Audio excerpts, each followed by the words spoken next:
Au mariage de mon fils, sa fiancée m'a giflé devant l'autel, son regard empoisonné de haine. Partez. Vous n'êtes qu'une ombre toxique sur notre bonheur. J'ai annulé tous les paiements du mariage en un clic, laissant les invités figés dans un silence de cathédrale, tandis que mon cœur, ce vieux traître, riait pour la première fois depuis des années. Et ce n'était que le début. J'allais déterrer les secrets qu'elle avait enterrés sous son voile blanc, pour que son empire de mensonges s'effondre comme la tour Eiffel sous un orage d'été. Je m'appelle Élise Moreau, et Paris, cette garce impitoyable, m'a forgé dans ses ruelles sombres comme un couteau de la Guiole. À 58 ans, je vis encore dans l'appartement haussmannien du 7e arrondissement, là où les fantômes de mes erreurs dansent la valse avec les souvenirs. Mon fils, Antoine, est tout ce qui me reste de Lucien, mon mari défunt, emporté par un cancer trop vorace il y a 15 ans. Antoine, avec ses yeux bleus hérités de son père et sa naïveté que j'ai toujours voulu protéger, comme un jardinier protège une rose des vents du nord. C'était un mardi pluvieux de printemps, quand Camille est entrée dans nos vies. Elle avait débarqué au café de Flore, où Antoine travaillait comme barista, avec son sourire de pub pour Chanel et ses cheveux blonds cascadants comme la Seine au soleil. Elle était mannequin, ou du moins c'est ce qu'elle prétendait, avec des contrats bidons pour des magazines que personne ne lisait. Antoine en était fou. Maman, elle est comme une bohémienne de Modigliani, libre et sauvage. Moi, je voyais déjà les fissures. Ce regard fuyant quand elle parlait de son passé, ces appels chuchotés la nuit qu'elle mettait sur le compte de sa meilleure amie, à Lyon. Mais l'amour rend aveugle, et mon fils l'était. 6 mois plus tard, il annonçait leur fiançailles lors d'un dîner chez l'ami Louis, ce bistrot où les steaks frites coûtent un rein mais où les cœurs se brisent en silence. J'avais payé la bague, un solitaire modeste de chez Boucheron, et promis de financer la cérémonie. 2000 invités au Trianon de Versailles, un traiteur étoilé, des fleurs de chez le nôtre. C'est ton jour, mon chéri, lui avais-je dit, en serrant sa main, ignorant que ces mots étaient une sentence de mort pour mon propre repos. Les préparatifs ont été un tourbillon. Essayage chez Dior, dégustation de champagne Dom Pérignon, et Camille, toujours au centre, dictant ses caprices avec la grâce d'une duchesse déchue. Elle me tolérait à peine, me traitant comme une domestique reléguée aux coulisses. « Élise, chérie, tu t'occupes des factures ?» me lançait-elle d'un ton mielleux, pendant qu'elle paradait en robe de mariée, son reflet dans le miroir me renvoyant un sourire carnassier. Je hochais la tête, payais, et rentrais seul dans mon appartement, où les murs murmuraient les secrets que je gardais enfouis depuis des décennies. Car j'avais mes propres ombres. 20 ans plus tôt, Lucien et moi avions sombré dans une affaire qui aurait pu nous envoyer à Fresnes pour le restant de nos jours. C'était une arnaque aux assurances, un petit détournement de fonds pour sauver notre affaire de vin à Bordeaux. Mais c'est moi qui avais porté le chapeau, une condamnation avec sursis, un scandale étouffé par l'argent familial. Lucien était mort sans que je lui pardonne vraiment, et Antoine ne savait rien. J'avais juré de le protéger de cela, de le laisser grandir dans l'illusion d'une mère irréprochable. Camille, elle, flairait quelque chose. Lors d'un thé chez Angelina, elle m'avait glissé « Vous cachez bien votre jeu, Élise. » Mais les vieux os craquent toujours. J'avais ri, mais son regard était celui d'un renard dans un poulailler. Elle creusait, posait des questions anodines à Antoine sur mon passé entrepreneurial, fouillait dans mes tiroirs quand je quittais la pièce. Je l'avais surprise une fois, un soir de répétition, avec mon vieil agenda en cuir entre les mains, les pages jaunies par le temps. Le jour J approchait. Versailles bruissait d'excitation. Les lustres de cristal scintillaient, les jardins de le nôtre exhalaient leur parfum de rosée. Antoine rayonnait, ajustant son smoking Armani devant le miroir, tandis que je nouais sa cravate, les larmes aux yeux. « Maman, merci pour tout.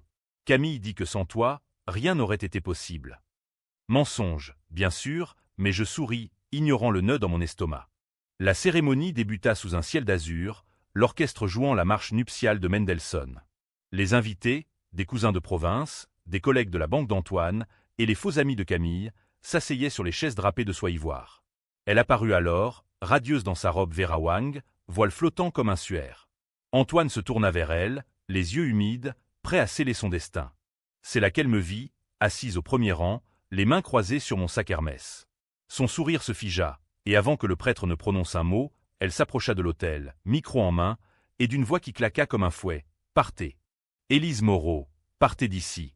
Vous n'avez pas votre place parmi nous. Vos mensonges pourrissent tout ce qu'ils touchent. » La foule haleta, Antoine blêmit, et moi, je restais figé, le monde se rétrécissant à ses yeux verts, empli d'une rage que je ne comprenais pas encore. Les murmures enflèrent comme une vague. « Qu'est-ce que c'est que ça ?» siffla une tante. Antoine balbutia. « Camille, qu'est-ce qui te prend ?» Mais elle continua, théâtrale, les larmes aux yeux pour l'effet dramatique. « Demande-lui, ton fils chéri. » Demande-lui pourquoi elle a ruiné la vie de tant de gens avec ses fraudes. J'ai les preuves, et je ne laisserai pas cette vipère empoisonner notre union. C'est à cet instant que quelque chose en moi se brisa, non pas de douleur, mais de clarté froide. Tandis que les invités se levaient, confus, je sortis mon téléphone, doigt tremblant mais précis. Un appel rapide à mon notaire, puis au traiteur, fleuriste, et même au domaine de Versailles. Annuler tout. Pas un centime de plus. Les confirmations arrivèrent en cascade. Paiement stoppé, contrat rompu. Le mariage s'effondra en un clin d'œil, comme un château de cartes sous un courant d'air. Antoine me regarda, horrifié, « Maman, non ». Mais Camille, elle, pâlit, réalisant trop tard que son coup de théâtre venait de se retourner contre elle. Les invités quittaient la salle en masse, marmonnant des scandales, laissant derrière eux un buffet intact et une mariée en robe blanche, seule au milieu des pétales fanés. J'avais annulé tous les paiements du mariage, oui. Mais ce n'était que la première lame de mon poignard. La vengeance, à la française, se savoure lentement, comme un vin de Bergerac millésimé. Ce soir-là, de retour dans mon appartement, je versai un verre de Château Margaux et m'assis à mon bureau, l'ancien secrétaire de mon grand-père. Les dossiers jaillirent de mes tiroirs, photos jaunies, lettres codées, et les preuves que Camille croyait avoir déterrées. Mais elle ignorait tout de mon propre réseau. Des amis chez la police, des contacts dans la presse people, et un passé qui m'avait appris à contre-attaquer avant qu'on ne frappe. Elle avait voulu me chasser? Je l'allais traquer jusqu'aux enfers parisiens. Les jours suivants furent un chaos exquis. Antoine, dévasté, m'appela en pleurs. « Pourquoi, maman? Tu as tout détruit. » Je lui répondis calmement, « Parce qu'elle te détruirait, mon amour. Laisse-moi te montrer qui elle est vraiment. » Il raccrocha, furieux, mais je savais qu'il reviendrait. Les fils se nouent toujours au foyer. Camille, de son côté, lança une campagne de boue sur les réseaux, poste larmoyant sur Instagram, accusant la belle-mère tyrannique d'avoir saboté leur conte de fées. Les tabloïds s'emparèrent de l'affaire, Closer titra « Drame à Versailles », une mariée humiliée par sa future belle-mère. Et elle joua la victime à la perfection, interview larmoyante sur France 2, où elle pleurait « Élise m'a toujours haï ». Elle voulait garder Antoine pour elle. Mais j'avais mes cartes. La première révélation vint vite. Un appel anonyme à un journaliste de Paris Match qui publia un article sur le passé trouble de Camille. Pas le mien, le sien. À 22 ans, elle avait été impliquée dans une escroquerie à l'assurance vie à Lyon, où elle avait simulé une fausse agression pour toucher l'héritage de sa tante. Condamnée à du sursis, comme moi, mais avec une particularité. C'est moi qui avais payé les avocats pour étouffer l'affaire, 10 ans plus tôt, quand elle était encore une étudiante en arts appliqués fauchés. Ironie du sort, nos chemins s'étaient croisés lors d'un gala caritatif, et j'avais vu en elle une âme perdue à sauver. Erreur fatale. L'article fit scandale. Camille nia, bien sûr, mais les preuves, un extrait de jugement scanné, circulaient comme une traînée de poudre. Antoine lut, et le doute s'installa. Il m'appela enfin. « C'est vrai, maman? Elle t'a trahi comme ça ?» Je répondis simplement « Demande-lui. » Mais la vengeance ne s'arrête pas à des mots. J'avais plus en réserve. Les secrets qu'elle chérissait, ceux qu'elle croyait enterrés sous des couches de maquillage et de mensonges. Car Camille n'était pas seulement une voleuse. Elle était une manipulatrice née, capable de lier des vies pour mieux les briser. Et moi, Élise Moreau, j'allais lui rendre l'appareil, note pour note, jusqu'à ce que son masque tombe dans la boue de la Seine. Les semaines qui suivirent l'annulation furent un ballet macabre dans les salons enfumés de Paris. Je me repliai dans mon appartement, fenêtre close sur la rumeur de la ville, mais mon esprit bouillonnait comme un bouillon de culture chez Maxims. Antoine oscillait entre rage et confusion, ses messages nocturnes, « Tu as menti sur tout ». Se muant en appel suppliant, « Raconte-moi la vérité, maman. Qui est-elle vraiment ?» Je lui envoyais des bribes, des photos, des témoignages, le laissant assembler le puzzle seul. C'était ma leçon. La douleur forge l'homme, comme le vin fermente dans les chais de Saint-Émilion. Camille, elle, contre-attaqua avec la férocité d'une chatte d'égout. Elle engagea un avocat, un requin de la place Vendôme prénommé Maître Duval, pour me traîner en justice pour diffamation et atteinte à la vie privée. La citation arriva par huissier, un matin gris où la pluie battait les toits de zinc. « Madame Moreau, vous avez ruiné la réputation de Mademoiselle Lefebvre. Répondez de vos actes devant le tribunal de grande instance. » Je ris, seul dans ma cuisine, en sirotant un café serré. Répondre? Oh, j'allais faire bien plus. Mon propre réseau s'activa. Un cousin chez les flics de la PJ, qui fouilla les dossiers de Camille plus profondément que je ne l'avais imaginé. Il découvrit le fil conducteur, une série d'escroqueries mineures, de faux profils sur des sites de rencontres pour soutirer de l'argent à des amants éphémères, et surtout, un lien avec un certain Victor Langlois, un promoteur immobilier véreux de Neuilly. Victor, avec qui elle avait une liaison depuis 2 ans, bien avant Antoine. Des hôtels discrets, des dîners chez Lucas Carton, des nuits volées. J'avais les relevés de cartes, les messages effacés mais récupérés par un hacker amical. Un vieil ami de Lucien, encore fidèle après tant d'années. La contre-attaque fut subtile, à la française. Pas de cris, mais des murmures. Un dossier anonyme atterrit sur le bureau d'un procureur, liant Camille à un blanchiment d'argent via les comptes de Victor. Pas assez pour l'envoyer au Newf, mais suffisant pour que BFM passe un reportage. Le scandale Lefebvre, une mannequin impliquée dans des affaires troubles. Elle apparut à l'écran, les yeux rougis, jurant son innocence, c'est une cabale. Élise Moreau me persécute parce que je l'ai démasquée. Mais le public, ce jury impitoyable, commençait à douter. Les likes sur ses posts chutaient, ses contrats s'évaporaient comme brume sur la Marne. Antoine craqua enfin lors d'un rendez-vous forcé au Pont des Arts, où les cadenas d'amour rouillés semblaient se moquer de nous. Il arriva, les épaules voûtées, son costume froissé comme son âme. « Maman, dis-moi que tu n'as pas orchestré tout ça. » Je le pris dans mes bras, sentant son corps frêle contre le mien. « Non, mon fils. J'ai seulement ouvert les yeux que tu refusais de voir. Regarde ces photos. » Je lui montrai Camille et Victor, enlacés sur une terrasse de Montmartre, riant d'un secret que je devinais amer. Il pleura, longtemps, les sanglots secouant son corps comme un tremblement de terre à Lisbonne. Elle m'a utilisé, maman. Pour l'argent, pour le statut. Et toi? Tu as payé pour elle, autrefois? Je hochai la tête, racontant pour la première fois l'histoire complète. Comment j'avais croisé Camille lors d'un vernissage au Louvre, une jeune fille désespérée fuyant un foyer toxique, et comment j'avais glissé une enveloppe à son avocat pour effacer son casier. Je l'ai sauvée, Antoine. Et elle m'a trahi en premier, en fouillant mon passé pour me détruire. Il partit, le regard hanté, mais je savais que le poison était inoculé. La nuit, je ne dormais pas. Je complotais. La prochaine étape, exposer Victor. Ce salaud, avec ses villas en bord de Seine et ses maîtresses interchangeables, était le pivot de l'empire de Camille. Un appel à un contact chez Le Monde et un article sorti, Victor Langlois, le promoteur aux mains sales, liaison et magouille. Avec, en encadré, une mention discrète de sa compagne de cœur, la mannequin Camille Lefebvre. Le chaos s'installa. Victor rompit avec Camille publiquement, la jetant comme un Kleenex usé lors d'une soirée au Fouquet's. Elle appela Antoine en larmes, « C'est elle, ta mère. Elle a tout manigancé. Reviens-moi, je t'en supplie. » Mais Antoine, fortifié par la trahison, bloqua son numéro. Il revint vers moi, timide, on recommence à zéro, maman? Juste toi et moi? Je souris, mais intérieurement, la lame s'aiguisait. Car Camille n'était pas vaincue. Elle lorgnait déjà sur de nouveaux proies, et son dernier coup, l'ultime twist, me visait droit au cœur. Un soir, alors que je rentrais d'une promenade le long des quais, une enveloppe glissa sous ma porte. Dedans, une photo, moi, jeune, signant les faux papiers de l'arnaque avec Lucien. Et une note, d'une écriture fine, tu as porté le chapeau pour lui. Et maintenant, pour Antoine, je sais tout. Rendez-vous au Père-Lachaise, minuit. Où le monde entier le saura. Mon sang se glaça. Elle avait fouillé plus profond qu'un archéologue à Pompéi. Le secret que j'avais enterré pour protéger mon fils, que l'arnaque avait impliqué un mineur, un cousin d'Antoine que j'avais couvert, risquait de tout détruire. Je ne dormis pas. Au lieu de cela, je préparais ma riposte, un plan UAM comme les catacombes sous nos pieds. La revanche n'était pas finie. Elle ne faisait que commencer à saigner. Le Père-Lachaise, ce cimetière labyrinthique où reposent les amours mortes et les gloires fanées, était le décor parfait pour notre confrontation. La lune filtrait à travers les branches tordues des ifs, projetant des ombres comme des doigts crochus sur les tombes de Chopin et Proust. J'arrivais à minuit pile, manteau noir sur les épaules, un petit pistolet de dame, héritage de ma grand-mère résistante, niché dans mon sac. Pas pour tuer, non, pour rappeler que la peur est une arme plus affûtée que l'acier. Camille m'attendait près de la sépulture de Oscar Wilde, adossée à la pierre gravée, cigarette aux lèvres, son rouge à lèvres écarlate comme une plaie ouverte.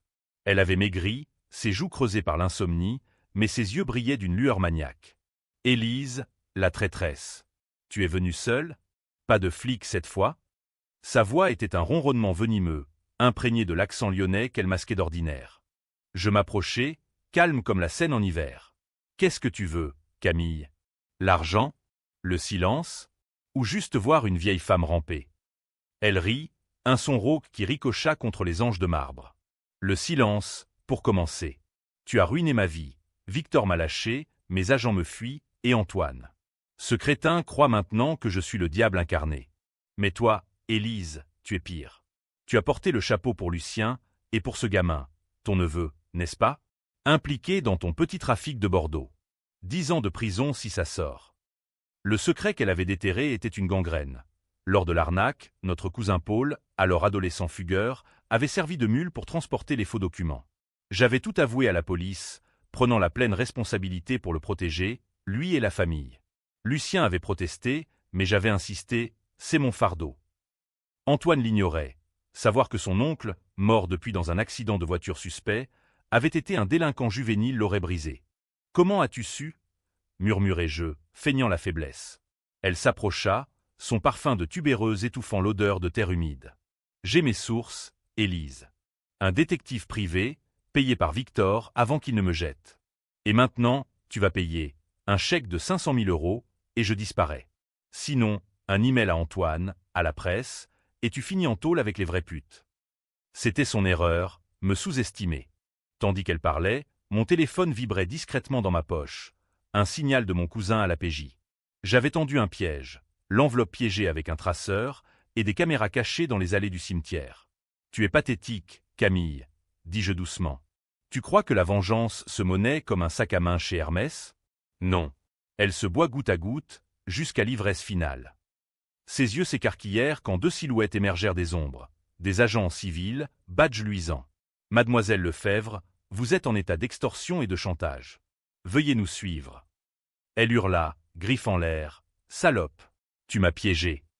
Mais je restai immobile, regardant les menottes cliqueter à ses poignets fins. Au revoir, ma chère. Que les rats du palais de justice te rongent l'âme. Le lendemain, les journaux titraient « Affaire Lefebvre, chantage et extorsion au cœur du scandale nuptial ». Antoine lut l'article en ma présence, au café de Flore où tout avait commencé.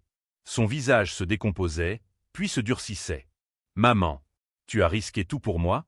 Pour protéger ce secret ?» Je posai ma main sur la sienne. « Oui, et je le referai. » Mais la paix fut éphémère. Camille, en garde à vue, lâcha une bombe.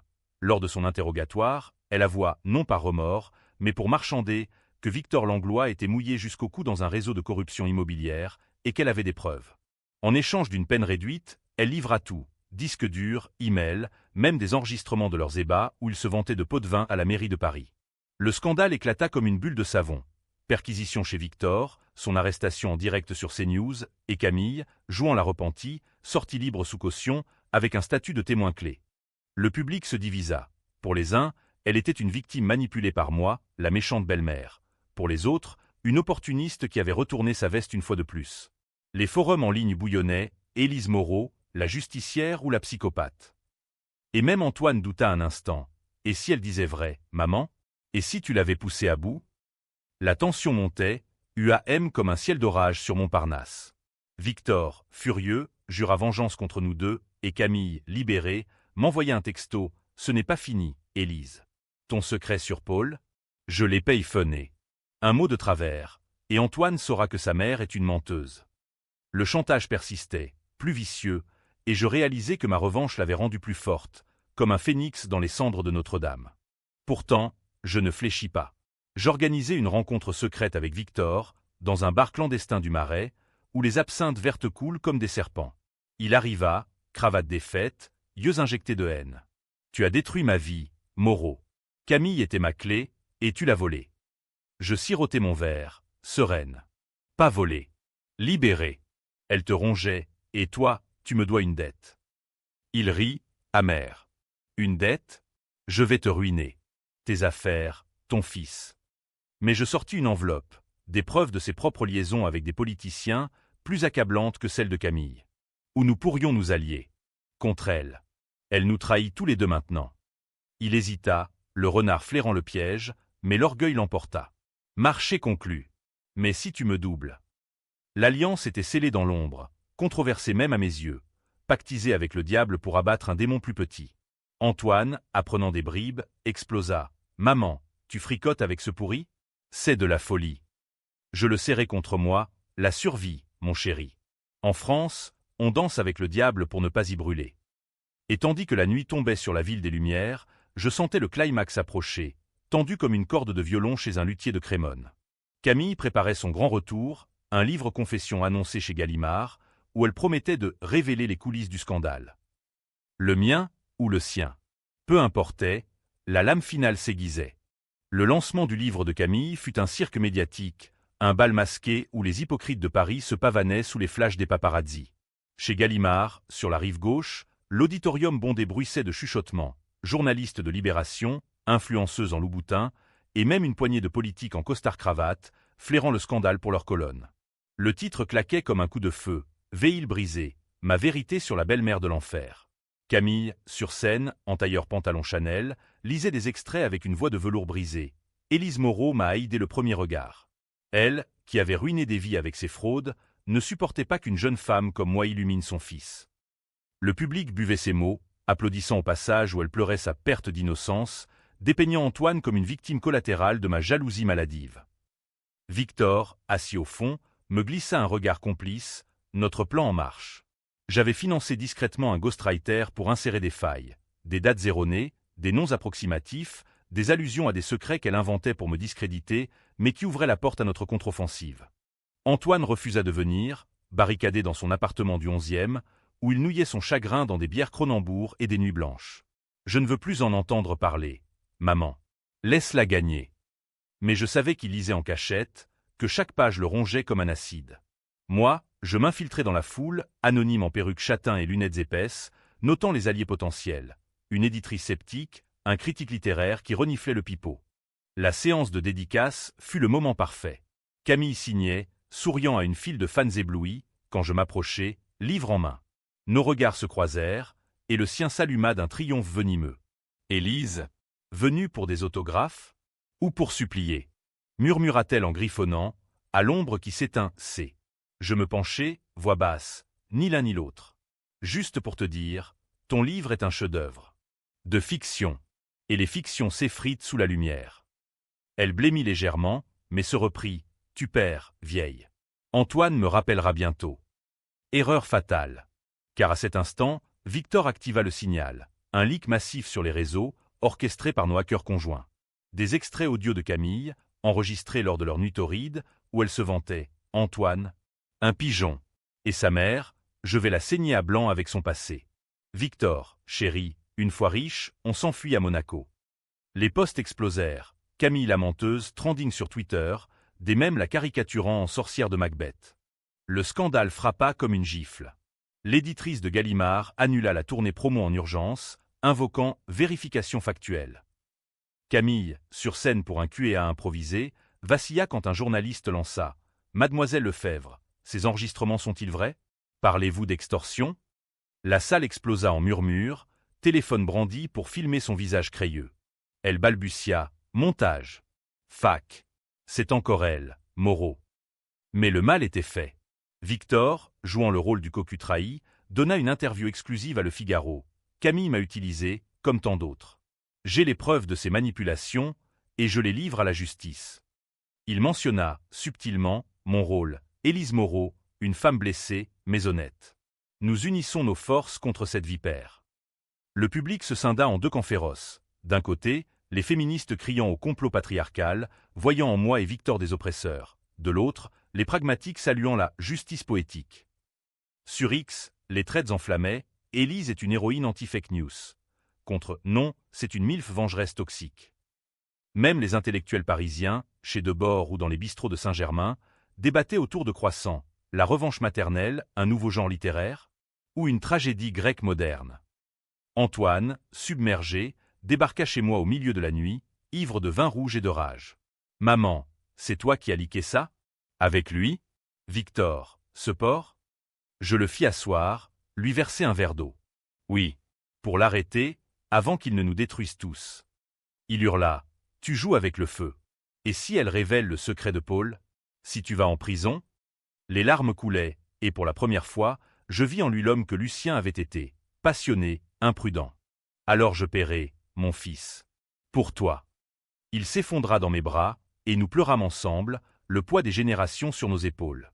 Mais au matin, un appel changea tout. La police perquisitionnait chez Camille. Dans ses ordinateurs, non seulement les preuves contre Victor, mais aussi des fichiers sur moi. Et pire, des faux documents qu'elle avait fabriqués pour alourdir mon dossier, des deepfakes de ma voix confessant des crimes imaginaires. Le twist frappa comme un éclair. Camille n'était pas seulement une arnaqueuse.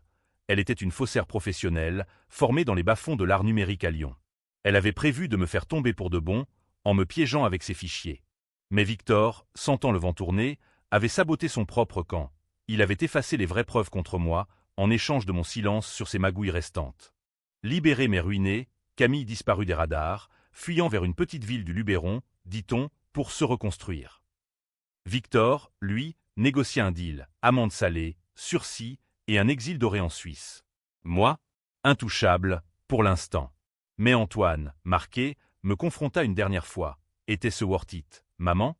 Toute cette destruction? Je regardais par la fenêtre, la tour Eiffel scintillant au loin. La vengeance n'est jamais gratuite, mon chéri. Mais elle forge. Pourtant, dans le creux de ma poitrine, un doute s'insinuait. Et si j'avais créé un monstre pire que Camille? Le climax de ma revanche avait divisé le monde, et moi avec. Les mois suivants furent un lent reflux, comme la Seine après une crue, laissant derrière elle des débris impossibles à balayer.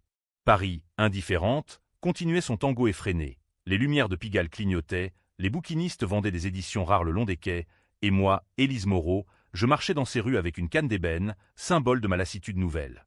Antoine avait repris son travail au café, un sourire fragile aux lèvres, mais ses yeux portaient les cicatrices. « Je t'aime, maman, mais… » Cette ombre sur nous. Camille ressurgit un automne pluvieux, non pas en furie, mais en ombre discrète. Une lettre, postée de Provence, glissa dans ma boîte. « Élise, le jeu est fini. Je sais pour Paul. Le vrai secret, pas mes facs. Il n'était pas innocent. Il a tué un homme lors d'un vol qui a mal tourné, et tu l'as couvert. Mais je ne dirai rien. Pas par bonté, mais parce que la destruction mutuelle nous rongerait. Vivons nos enfers séparés. » C'est le twist final, ce coup de poignard dans le vide. Elle avait fouillé jusqu'au noyau pourri, révélant non pas mon crime, mais le sien. Paul, mon neveu, n'avait pas seulement transporté. Il avait poignardé un vigile dans une panique adolescente, et j'avais payé pour que le dossier disparaisse, sauvant la famille au prix de mon âme. Était-ce vrai? Les détails collaient, des bribes que Lucien m'avait murmurées sur son lit de mort. Le doute me rongeait, et avec lui, la controverse. En révélant cela, Camille me forçait à choisir, détruire Antoine avec la vérité, ou vivre dans le mensonge éternel. Le public, lassé du scandale, débattait encore. Podcast sur la morale grise de l'affaire Moreau-Lefebvre, où des psys disséquaient ma toxicité maternelle contre sa résilience de survivante. Certains me voyaient comme une Antigone moderne, protégeant sa lignée. D'autres, comme une Médée vengeresse, prête à tout immoler. Victor, de son exil helvétique, m'envoya un chèque anonyme, 200 000 €, pour service rendu. Je le déchirai, mais gardai l'enveloppe, preuve d'une alliance qui puait le soufre. Il avait gagné, ses affaires sauvées, sa réputation à peine égratignée par un divorce discret. Camille, elle, lança un blog de développement personnel, monétisant sa chute en conseil pour femmes trahies. Ironie suprême, ses abonnés la adulaient, voyant en elle une icône de rédemption. Antoine, un soir de Noël sous les guirlandes des Champs-Élysées, me confronta une ultime fois. Nous dînions chez le doyen, d'un des foie gras noyés dans le silence. Maman, la lettre de Camille. C'est vrai? Pour Paul. Son regard, ce bleu si pur, me transperçait. Je pouvais mentir, tisser un nouveau voile. Ou briser. La vérité coula, amère comme un marc de café froid. Oui. Il a paniqué, un accident dans la nuit. J'ai payé pour le silence, pour que tu grandisses sans ce poids. Il se leva, assiette intacte, et sortit dans la nuit enneigée. Tu m'as protégé. Ou menti. Je ne sais plus qui croire. Les jours passèrent en limbo, appels sans réponse, regards fuyants lors de nos rares rencontres. Ma vengeance, ce festin que j'avais savouré, se muait en cendres dans ma bouche. J'avais gagné la bataille, Camille brisée, Victor muselé, secret enterré, mais perdu la guerre pour l'âme de mon fils. Était-ce une fin heureuse, cette paix précaire où Paris nous tolérait encore? Ou une bique à CH, où la mer, en sauvant, détruit? Un matin de printemps, Antoine revint, valise en main. Je pars à Bordeaux, maman. Reconstruire l'affaire de papa, sans ombre. Mais, je te pardonne. Pas pour toi, pour moi. Il m'embrassa le front, et partit, silhouette se fondant dans la brume. Seul, je gravis la tour Eiffel, non pour le panorama, mais pour hurler dans le vent. La ville en bas, minuscule, indifférente. Ma revanche avait divisé, controversé, tendu jusqu'à l'éclat. Et dans ce vide, je trouvais une paix UAM. La France pardonne les péchés, mais jamais les cicatrices. Fin.